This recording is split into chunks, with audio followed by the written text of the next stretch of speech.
Labdien! Mans vārds ir Andrejs Vītoliņš. Šodien mēs atrodamies dārzā.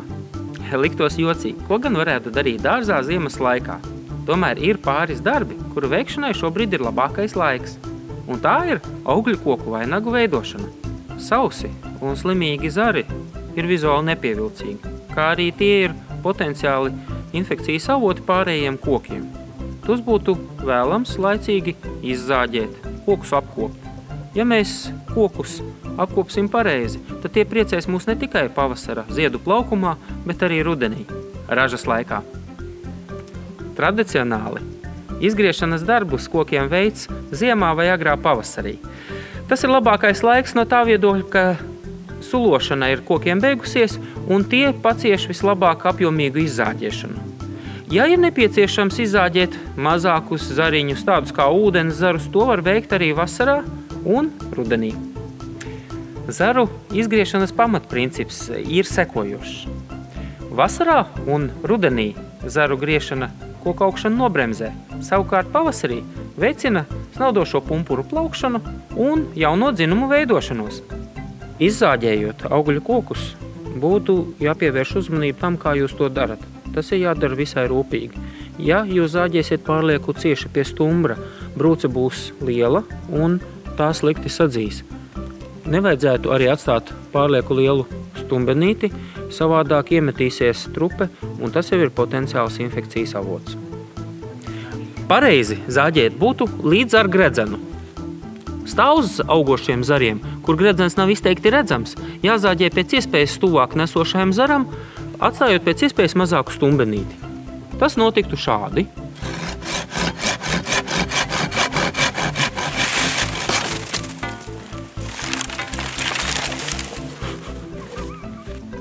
Šeit ir redzama viena no tradicionālākām kļūdām. Ir atstāts pārlieku liels zara gabals. Viņš ir nokaltis un tur arī diezgan reāli var ieviesties trupe.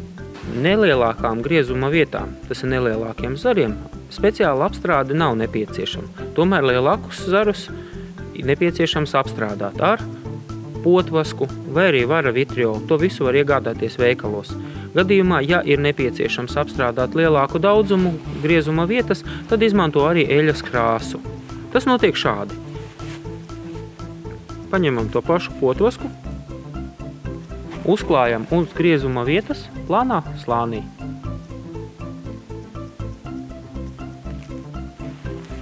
Un tas arī ir viss. Vecām ābelēm bieži vien nepieciešama vainaga pazemināšana un retināšana, kā arī veco zaru atjaunošana. Vecie zari, tie parasti ir apakšējie zari. Laika gaitā sava smaguma ietekmē, kā arī ražas ietekmē, sāk liekties pie zemes, to augšana apstājās un viņi var sākt kalst.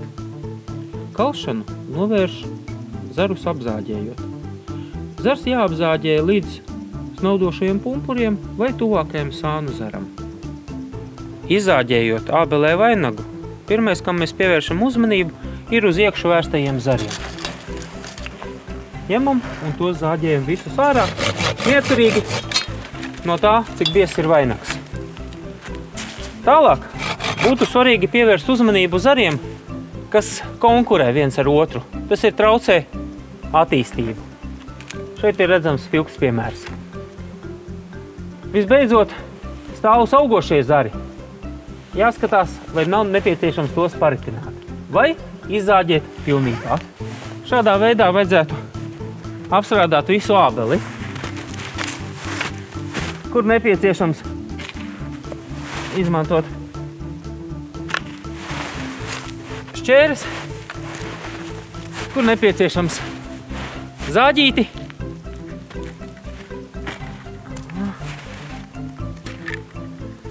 Vainagu vajadzētu veidot pēc iespējas simetriskāku. Tā, lai katram zaram saules gaisma varētu piekļūt pa tiešo. Tas ir nenoēnoti citi zari. Okay.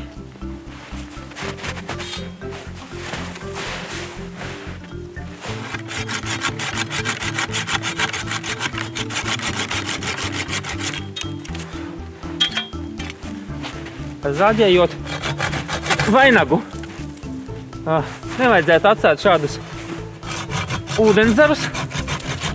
Lai gan ūdenzarus ieteicams ir parasti rudenī zāģēt. Bet šie ir te galīgi lieki. Okay. Apkopojot visu iepriekš teikto, augļu kokus var izgriezt visu cauru gadu atkarībā no mērķa. Vainagus veidojot, cenšamies to veidot tā, lai tas būtu pēc iespējas simetriskāks un saules gaisma varētu piekļūt katram zaram.